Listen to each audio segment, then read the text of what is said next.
Hello everyone, get ready for your dictation.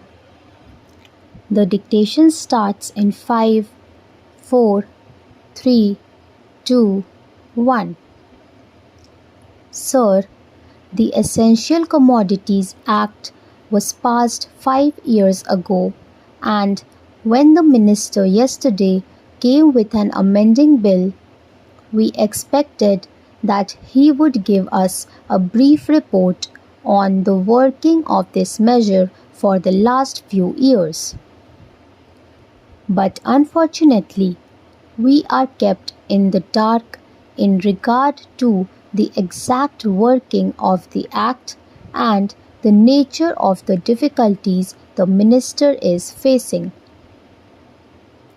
Sir, as far as I know, many of the provisions of this enactment have been observed more in violation by his agents at the state level.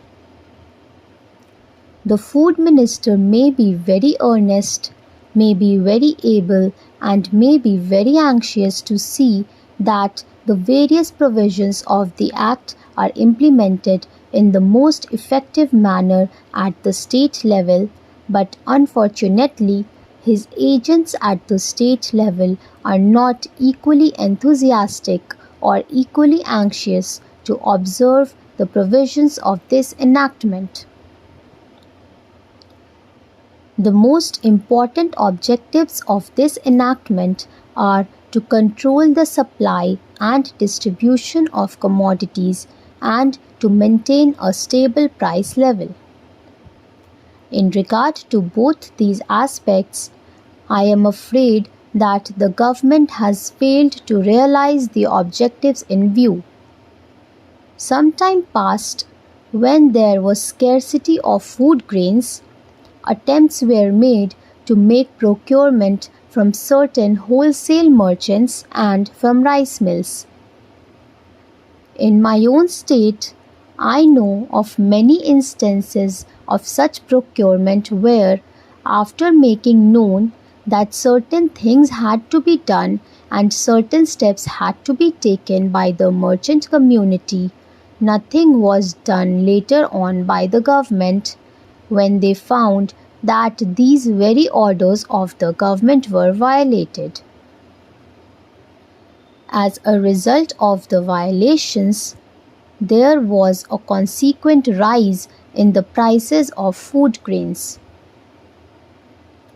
In respect of other commodities like iron and steel, paper, etc., we see a lot of speculative activities, but the provisions of the Act have not been brought to bear on them. Perhaps no case of prosecution was launched against those people who contravened the various provisions of the Act.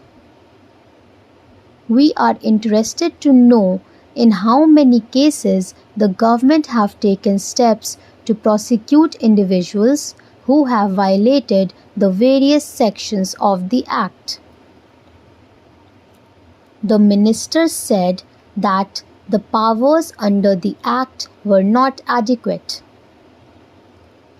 We sympathize with the food minister, but I want to know what action has been taken in this regard by the various state governments. In regard to the amending provision, I want to know from the minister what would be his difficulty even if minor offences are taken to courts of law. For instance, the Motor Vehicles Act deals with various offences, both major and minor, and various minor offences under the Act are taken to courts and people are prosecuted. What is the difficulty in taking these cases of a minor nature to courts of law? There, the people will have some safety that they will get a hearing, and if the offences are really offences, then they would be prosecuted. Otherwise, they will be acquitted. Here, the minister says that there should be a security deposit.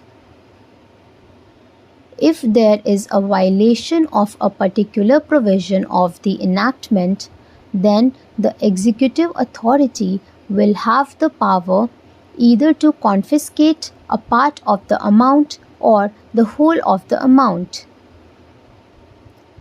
We are clothing the executive authority with more powers. I do not grudge giving powers to the executive authority, provided they are used properly and effectively and in a most fair manner. But unfortunately, there have been discriminations apart from the ineffectiveness of the various provisions. Wherever these provisions were used, there had been discriminatory use of these provisions against a few or in favor of a few. When officers are clothed with more powers, there is large scope for corruption. I feel that it would be desirable to avoid such malpractices, and it would be desirable, I think, that even for minor offences, the parties should have a chance to defend their actions.